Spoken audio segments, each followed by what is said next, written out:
Hi everybody, it's Claire back with another art journal video, and in this one I'm again playing with some of Dina's brand new release, using this new oh my gosh, I can't speak, using some of the new stencils. It's a great start, isn't it? I'm starting off with turquoise, and then this is mustard, and I'm also going to use Stoked as a nice neon pop on this page.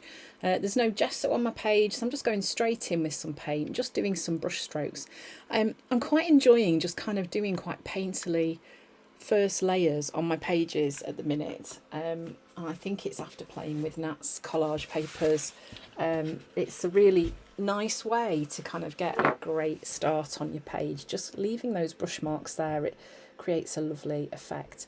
So I'm then using the dotted tape stencil and just pulling a bit of paint through. So because there's no gesso on the page, this is only lifting almost like a sort of shadow of the stencil. I'm not getting all the paint lifted off, but that's okay because it just gives a first layer of pattern, and just like a gentle one as well. So then of course I'm going to go in with a bit of stenciling, using some of the same colours that I've used, so the mustard and the turquoise, and just popping a little bit of stenciling over the corresponding areas. So the turquoise is going on the mustard and the mustard is going on the turquoise. Okay, then it's time for a little bit of a pop of colour. So I decided I would just pick up some of this pink on my blending tool and just kind of go straight in and smoosh it on the page. I love the warmth that this brings to pages. It kind of works with all of the neons.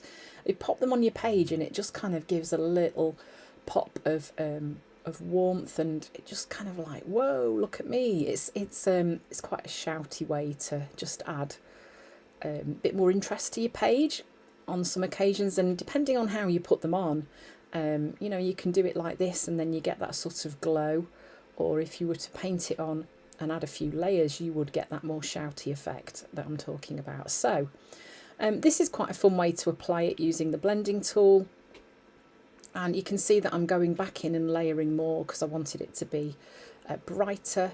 And then I wanted to start thinking about a little bit of contrast. So this is one of the older stencils. This is called Stacked, and I'm using some black. So a great way to bring contrast onto your journal pages is to add white and black once you've got your first layers done. So this is a really nice stencil because it's got those little holes on. And as you can see, I'm now keeping all of Dina's circle stencils on a ring together because I just use them so much and it's so much easier that way.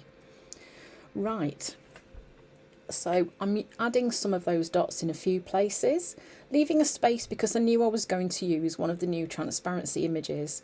In the new Focal Set 2 pack, I'm going to use one of the larger faces. Just trying to get it out.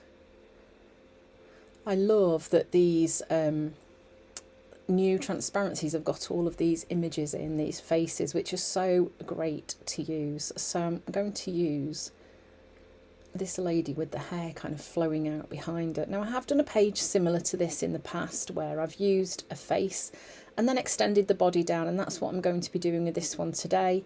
It's a really simple way to use those transparency pieces like this, and you can connect them really easily and just kind of give them a little bit more height.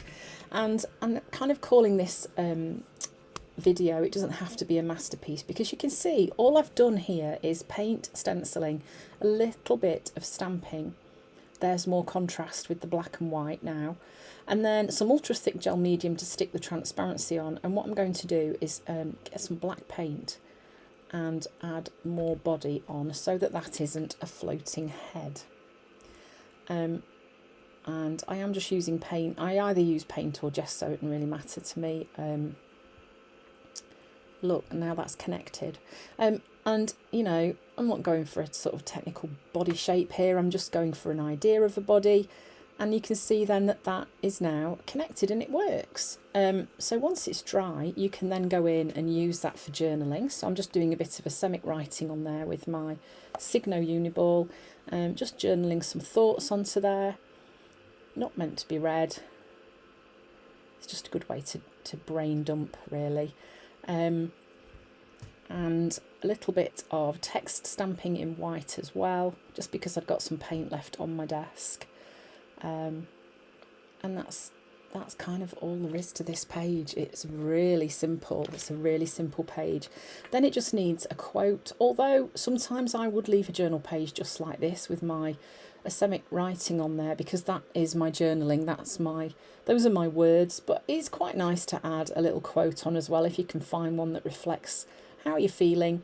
And the type ledger papers are great for that, so popping one of those on there, cutting it up, and I'm going to kind of group those together at the bottom of my page. And then I decided I wanted to try using the Stoked paint bottle to just do some pink dots, and it worked. You just kind of need to prime the end of it, so give it a shake so the paint moves down, squeeze it gently, and then just tap it onto your page. And you can do mark making with your paint bottles as well. So there we go. It doesn't have to be a masterpiece. Simple, easy page, not using many techniques, but quite effective and striking.